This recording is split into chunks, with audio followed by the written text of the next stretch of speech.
اعوذ باللہ السمیع العلیم من الشیطان اللعین الرجیم بسم اللہ الرحمن الرحیم الحمد للہ وکفی والسلام علی عبادہ الذین اصطفی اما بعد فقد قال اللہ سبحانہ وتعالی فی محکم کتابہ المبین بسم اللہ الرحمن الرحیم اذا جاء نصر اللہ والفتح وَرَأَيْتَ النَّاسَ يَدْخُلُونَ فِي دِينِ اللَّهِ أَفْوَاجًا فَسَبِّحْ بِحَمْدِ رَبِّكَ وَاسْتَغْفِرْهُ إِنَّهُ كَانَ تَوَّابًا۔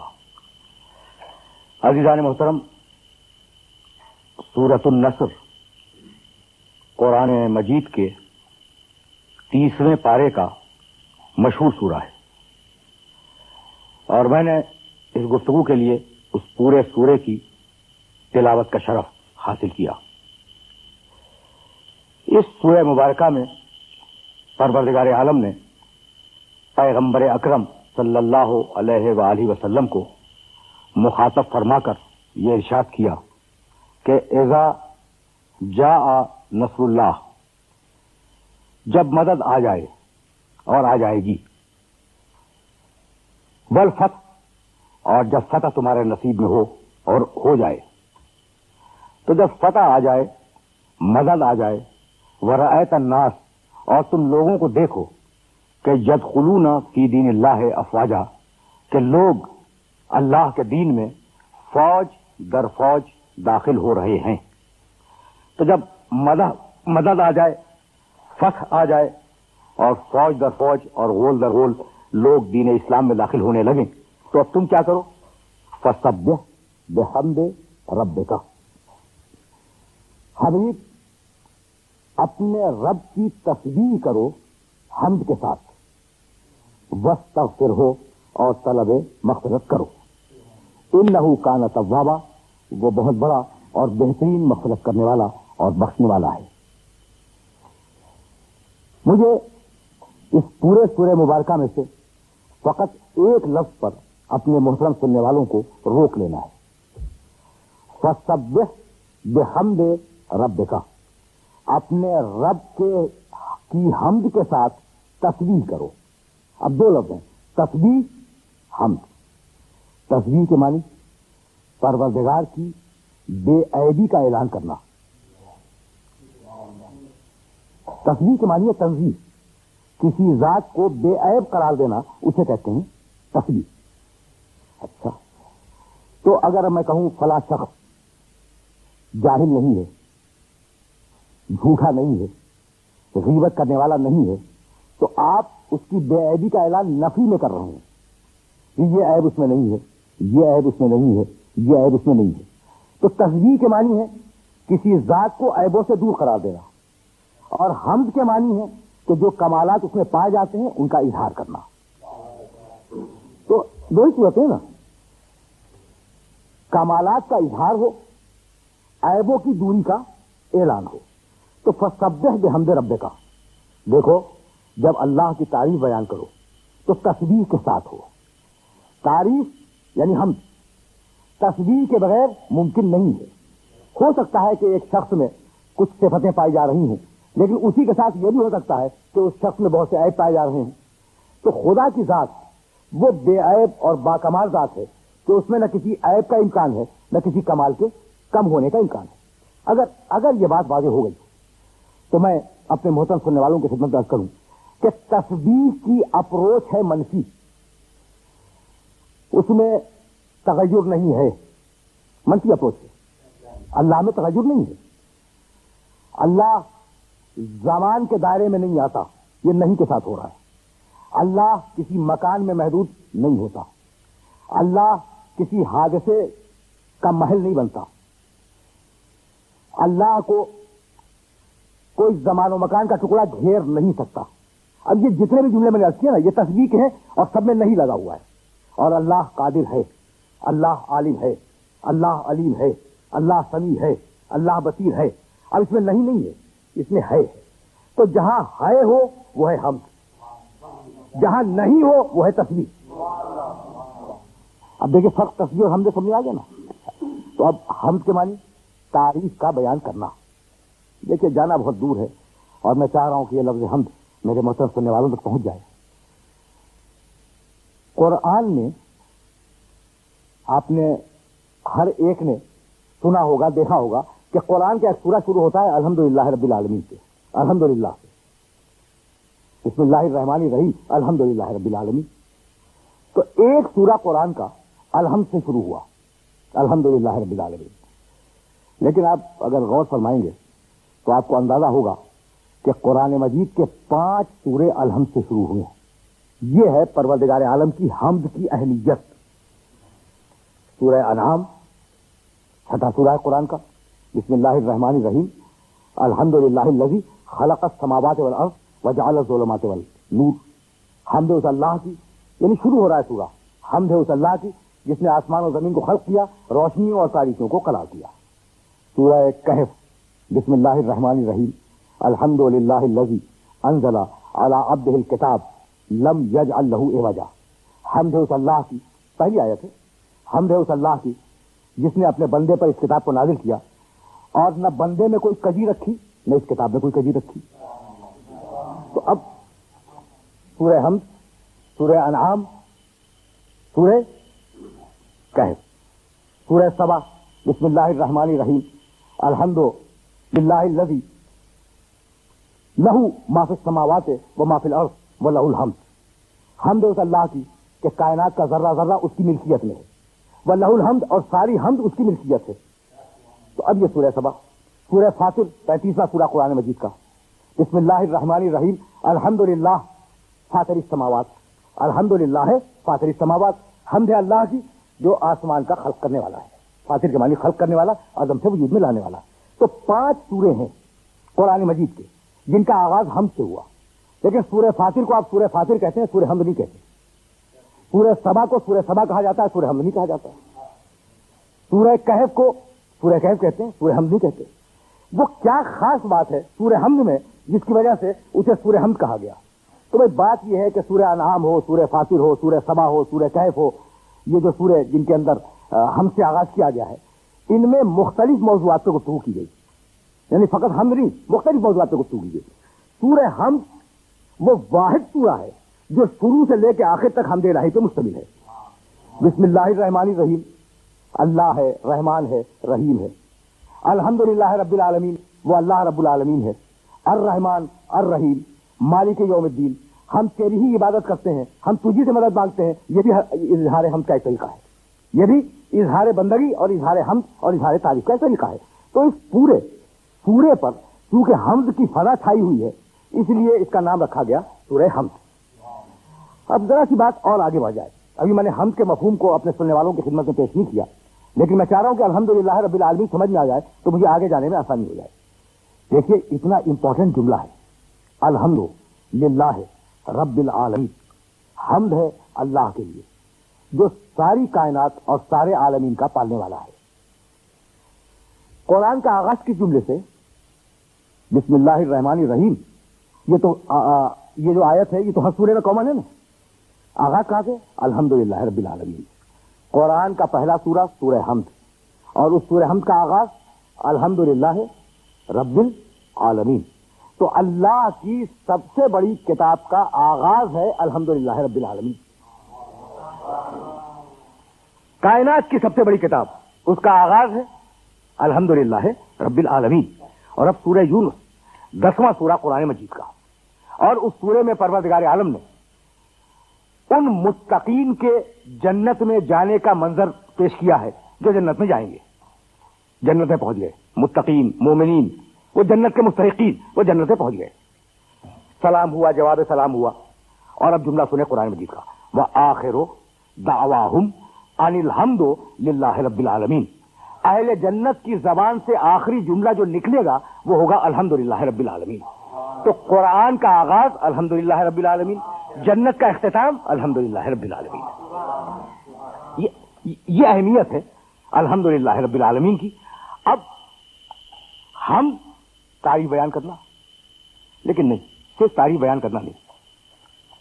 اب ذرا سا میں سطح عمومی سے بات کو بلند کر رہا ہوں. الحمد هو الثناء علی الجمیل الاختیاری. اس بات کو بہت توجہ سے سماعت کیجیے گا. حمد کی تعریف کیا ہے؟ حمد کی تعریف یہ ہے کہ کسی شخص کے اچھے اختیاری عمل پر اس کی تعریف کی جائے. یہ ہے حمد.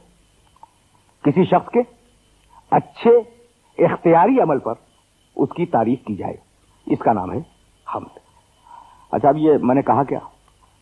دیکھیے, چاند خوبصورت ہے, بہت سے چہرے بھی خوبصورت ہوتے ہیں, سر کا قامت بہت اچھا ہے, طاؤس کے پروں کی بو قلمونی بہت اچھی ہے, لیکن چاند کا جو حسن ہے وہ اختیاری نہیں ہے, اضطراری ہے.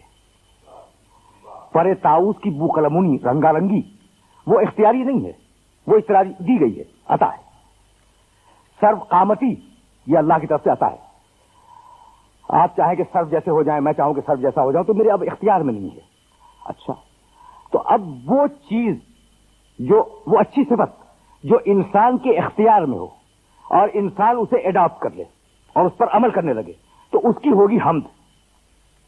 اور وہ چیز جو انسان کے اچھی چیز جو انسان کے اختیار میں نہ ہو اور وہ اس میں پائی جائے, تو وہ کہلائے گی مدح. اب یہ فرق دیکھیں آپ, مدح میں اور حمد میں. یعنی میں عرض یہ کرنا چاہ رہا ہوں کہ بھائی آپ نے بہتے ہوئے دریا کی تعریف کی, تو یہ حمد نہیں ہے, یہ مدح ہے. کیوں؟ اس لیے کہ دریا کا بہنا یہ اس کی اپنی ذاتی صفت نہیں ہے, بلکہ کوئی بہا رہا ہے تو وہ بہ رہا ہے. پودوں کا اونچا ہو جانا, آپ نے کہا تھا کیا اچھا سرو قامت درخت ہے, تو یہ اس کا کمال نہیں ہے, یہ حمد نہیں ہے, یہ مدح ہے. تو مدح چاہے اختیاری ہو یا غیر اختیاری, چیز اگر ہے اچھی تو اس کی مدح کی جائے گی. موتی کی آپ بہت خوبصورت موتی میں نے آپ کے سامنے رکھ دیا, تو آپ اس کی حمد کریں گے یا مدح کریں گے؟ اگر موتی نے آپ اپنے اندر خود پیدا کی ہوتی تو یہ مقام حمد ہو جاتا. کیونکہ موتی میں آپ پیدا کرنے والا کوئی اور ہے, تو یہ ہے مقام مدح. تو اب فرق کیا ہوا؟ فرق یہ ہوا کہ حمد اس کی جائے گی جو اچھے اعمال انجام دے اختیاری طور پر, اور مدح اس کی جائے گی جس میں اچھائی ہو لیکن اس کے کسب اور اختیار سے نہ ہو. اب یہ دو لفظ ہو گئی, حمد اور مدح. اور اب ایک تیسرا لفظ ہے, اور وہ تیسرا لفظ بھی بہت قابل غور ہے, اور وہ ہے شکر. شکر بھی تعریف ہے. میں آپ کا شکریہ ادا کروں تو ظاہر ہے کہ آپ نے کوئی اچھا کام کیا ہے, جبھی تو میں آپ کا شکریہ ادا کروں گا. تو شکر بھی تعریف ہے. حمد میں, مدح میں اور شکر میں فرق کیا ہے؟ اب یہ فرق واضح ہو جائے تو پھر میں الحمدللہ کی طرف واپس جاؤں. دیکھیے جناب, حمد کے لیے طے ہو گیا کہ اس کی تعریف کی جائے گی جو اپنے اختیار سے کوئی عمل انجام دے رہا ہو, تو وہ تو ہوگی حمد. کسی میں کوئی خوبی ہے اور وہ اس کے اختیار کی نہیں ہے بلکہ پیدائشی خوبی ہے, تو اس کو مدح کہا جائے گا. اور اگر کسی خوبی کے مقابلے پر آپ اس کی تعریف کا اظہار کرنا چاہ رہے ہیں تو وہ شکر کہلائے گا. کسی نعمت کے عطا کرنے پر, کسی ہدیے پر اگر آپ نے اس کا شکریہ ادا کیا تو یہ بھی تعریف اور حمد کا ایک طریقہ ہے, تو اسے شکر کہا جائے گا. تو ہر حمد, توجہ کیجیے گا, ہر حمد مدح ہے, لیکن ہر مدح حمد نہیں ہے. ہر حمد مدح ہے, تعریف تو ہے, لیکن ہر مدح حمد نہیں ہے. اسی طریقے سے ہر شکر حمد ہے, لیکن ہر حمد شکر نہیں ہے. اب یہ تینوں قسمیں واضح ہو گئیں. اگر یہ تینوں قسمیں واضح ہو گئیں تو اب میں آگے جا رہا ہوں اور اپنے محترم سننے والوں کو کسی خاص مرحلے تک پہنچانے کی کوشش کر رہا ہوں. الحمد للہ رب العالمین, حمد ہے اللہ کے لیے جو عالمین کا پالنے والا ہے. اچھا, یہ سورہ اترا ہے ہمیں سکھانے کے لیے. یہ خود اللہ تو نہیں کہہ رہا ہے نا کہ حمد ہے اللہ کی, یہ تو ہمیں کہنا ہے. تو یہ پورا سورہ جو ہے وہ انسانیت کی تعلیم کے لیے آیا ہے. شاید آپ یہ سوال کریں کہ جناب آپ نے یہ نتیجہ کہاں سے نکالا کہ یہ پورا سورہ انسانیت کی تعلیم کے لیے آیا ہے؟ بھائی اسی سورے میں ہے اہدنا الصراط المستقیم, پروردگار ہماری ہدایت کا صراط مستقیم کی طرف. تو یہ خود تو نہیں کہے گا نا, بھائی تو بندوں کو سکھلا رہا ہے کہ تم اس طریقے سے دعا مانگو. اچھا, تو پورا سورہ لفظ اللہ کی دوہرا کر ہمیں اس کی مدح کرنی ہے اور اس کی حمد کرنی ہے. اچھا, جب یہ صورتحال واضح ہو گئی تو اب یہ جو سورہ شروع ہوا وہ سورہ شروع ہوا الف لام سے. دیکھیے حمد جہاں جہاں بھی ہے نا قرآن میں الف لام کے ساتھ ہے الحمدللہ رب العالمین. ال کے معنی کیا ہے؟ ساری، 100%، 100%. یہ میں الف لام کا ترجمہ کر رہا ہوں. الحمد 100% حمدیں اور 100% تعریفیں مخصوص ہیں اس اللہ کے لیے جو عالمین کا رب ہے. ہو گیا نا ترجمہ؟ تو اب ہمیں سکھلایا گیا کہ تم اپنے زندگی کے 24 گھنٹوں میں سے 5 مرتبہ اس کی حمد کا اعلان کرو، ہے نا؟ میں رکے رہیے گا، اس لیے کہ کسی دقیق مرحلے تک لے جانا چاہ رہا ہوں. اور ہم کہتے ہیں ہر نماز میں کہتے ہیں الحمدللہ رب العالمین، نہ کہیں تو نماز ہی نہ ہو. اچھا اب میں پوچھنا چاہتا ہوں کہ پروردگار جب تو سکھلا رہا تھا تو یہ بھی تو ہو سکتا تھا نا کہ میں حمد کرتا ہوں اللہ کی جو عالمین کا پروردگار ہے. یہ ہو سکتا تھا یا نہیں؟ جملہ یہ نہیں ہے. میں حمد کرتا ہوں اللہ کی جو عالمین کا پروردگار ہے، یا ہم کرتے ہیں اگر جماعت کی نماز ہو رہی ہو، ہم کرتے ہیں اللہ کی جو عالمین کا پروردگار ہے. تو نہ اللہ نے یہ جملہ رکھا کہ میں حمد کرتا ہوں اور نہ اللہ نے یہ جملہ رکھا کہ ہم حمد کرتے ہیں. اس نے جملے کو فعلیہ تو رکھا ہی نہیں، کہا کہ ہم ساری مخصوص ہے اس اللہ کے لیے جو عالمین کا پروردگار ہے. تو میں حمد کرتا ہوں یہ کیوں نہیں رکھا؟ اس کا سبب یہ ہے کہ اگر یہ جملہ ہوتا کہ ہم حمد کرتے ہیں اللہ کی تو یہ تو ثابت ہو جاتا کہ ہم حمد کرتے ہیں، لیکن یہ ثابت نہ ہوتا کہ پوری کائنات بھی حمد کر رہی ہے. بڑی دقیق اور بڑی نازک منزل فکر ہے جہاں سننے والوں کو میں نے روک لیا ہے. نحمدو آ سکتا تھا، ہم حمد کرتے ہیں اللہ کی. بھائی کائنات کا ذرہ ذرہ اس کی تسبیح پڑھ رہا ہے، ہر ایک اپنے لسان استعداد سے اور اپنی زبان حال سے اللہ کی بے عیبی کو اور اللہ کی حمد کو بیان کر رہا ہے. تو اگر یہ ٹکڑا ہوتا کہ ہم کرتے ہیں تو قرآن کی آفاقیت کے خلاف ہو جاتی بات، اور کائنات میں صرف ہم کرنے والے ثابت ہوتے، باقی کائنات کے متعلق کچھ ثابت نہ ہوتا. تو الحمد رکھ کر توجہ رکھیے گا، الحمد رکھ کر پروردگار نے یہ بتایا کہ بھئی حمد کا مستحق فقط وہ اللہ ہے. تو اب جتنے بھی حمد کرنے والے اس کائنات میں ہیں وہ سارے کے سارے حمد کرنے والے اس ایک اللہ ہی کی حمد کر رہے ہیں، چاہے وہ انسان ہو چاہے وہ دوسری مخلوق ہو. اللہ کہتے ہیں عدم سے وجود میں لانے والے کو، جو عدم سے وجود میں یعنی جس نے خلق کیا. رب کہتے ہیں پالنے والے کو. دو لفظ ہو گئے، اللہ رب. رحمان کہتے ہیں دنیا میں ضرورت کے مطابق نعمتیں دینے والے کو.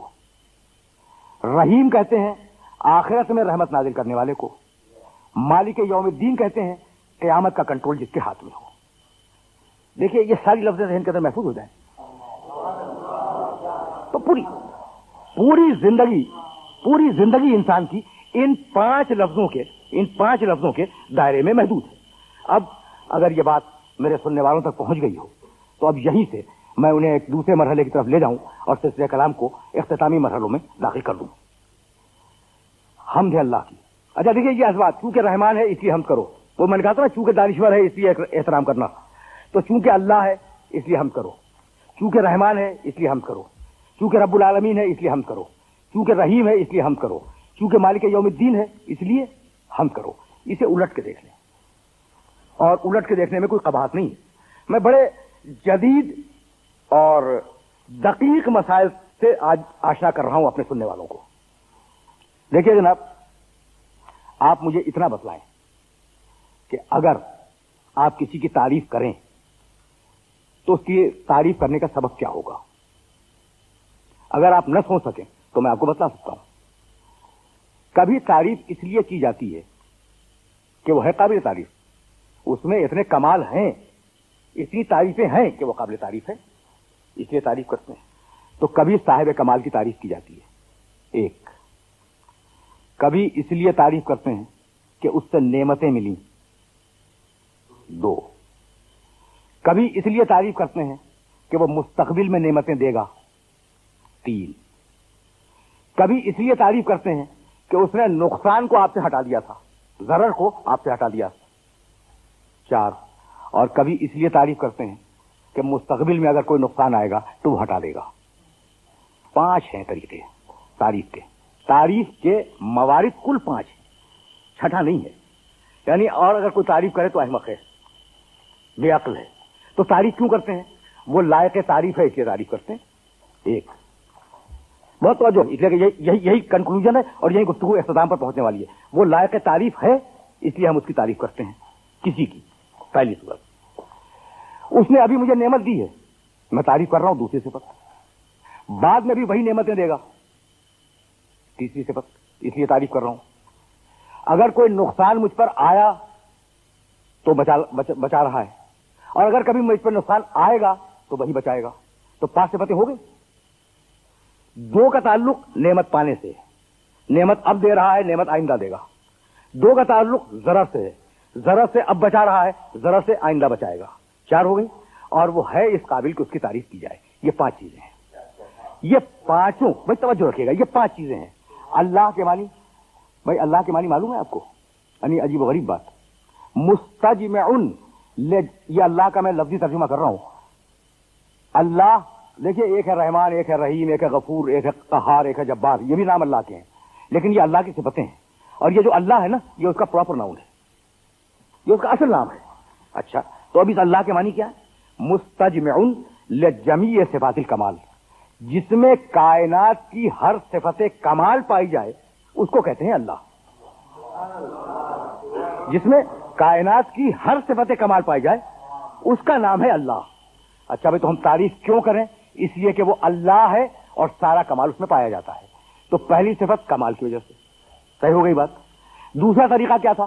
بالفعل نعمتیں دے رہا ہے. جب تو تعریف ہو نا، رب العالمین، عالمین کی تربیت کر رہا ہے، تو رب العالمین ہونے کے سبب اس وقت اس کی تعریف لازم ہے. 2 ہو گئی. مستقبل میں وہ ہمیں نعمتیں دیتا رہے گا. الرحمن، اللہ اس لائق ہے کہ تعریف کی جائے. رب العالمین اس وقت نعمتیں دے رہا ہے. الرحمن مستقبل میں بھی دیتا رہے گا. اب 2 چیزیں بچی. ضرر سے ابھی بھی بچایا ہوا ہے اور ضرر سے قیامت میں بھی بچائے گا. الرحیم دنیا میں ضرر سے بچانے والا ہے. مالک یوم الدین آخرت میں ضرر سے بچانے والا ہے. تو جب یہ 5 صفتیں جمع ہو گئی، جب پروردگار نے آواز دی الحمدللہ رب العالمین، کوئی حمد اللہ کے علاوہ کسی اور کے لیے سزاوار نہیں ہے. یہ بڑے دقیق مسائل تھے اور میں نے کوشش یہ کی کہ بڑی آسانی کے ساتھ آپ کی خدمت میں پیش کروں. اچھا، ساری جتنی بھی تعریفیں ہیں وہ مخصوص ہیں اس اللہ کے لیے جو عالمین کا پروردگار ہے. یہ بات تو طے ہو گئی نا. تو کیا ہم اچھے پھول کی تعریف نہ کریں؟ خوبصورت سا پھول، اچھا بہتا ہوا دریا، گھاس سبزہ، باغ، بیل بوٹے، اچھی صورتیں میں تعریف تو ہوتی ہیں. اچھی گفتگو، اچھا شعر، کسی چیز کی تعریف نہیں ہوتی. اور پروردگار عالم یہ فرماتا ہے الحمدللہ رب العالمین، ساری تعریفیں مخصوص ہیں، ساری تعریفیں مخصوص ہیں اس اللہ کے لیے جو عالمین کا پروردگار ہے. تو جب ساری تعریفیں اللہ کے لیے مخصوص ہیں تو جناب آپ کسی کی خطابت کی یا کسی کی شاعری کی تعریف کیسے کر سکتے ہیں؟ ہے نا قابل غور بات. اسی طریقے سے اگر کوئی شخص پھول کی، پتی کی، درختوں کی، سبززاروں کی، پہاڑوں کی، مرغزاروں کی تعریف کر رہا ہے تو اگر پانی ہی کو سبب حقیقی سمجھتا ہے تو وہ ہوگا کلمہ کفر. اور اگر یہ سوچ کے کہے گا کہ یہ میرے اللہ کا باغ ہے، یہ میرے اللہ کے کھلائے ہوئے پھول ہیں، یہ بیل بوٹے میرے اللہ کے بنائے ہوئے ہیں، یہ بارش میرے اللہ کی برسائی ہوئی ہے، یہ زمین میرے اللہ کی ہے، اور اس زمین نے جو اپنے سینے کو چیرا ہے وہ میرے اللہ کے حکم سے چیرا ہے، تو یہی تعریف در حقیقت خداوند عالم کی تعریف ہوگی. وآخر دعوانا ان الحمدللہ رب العالمین.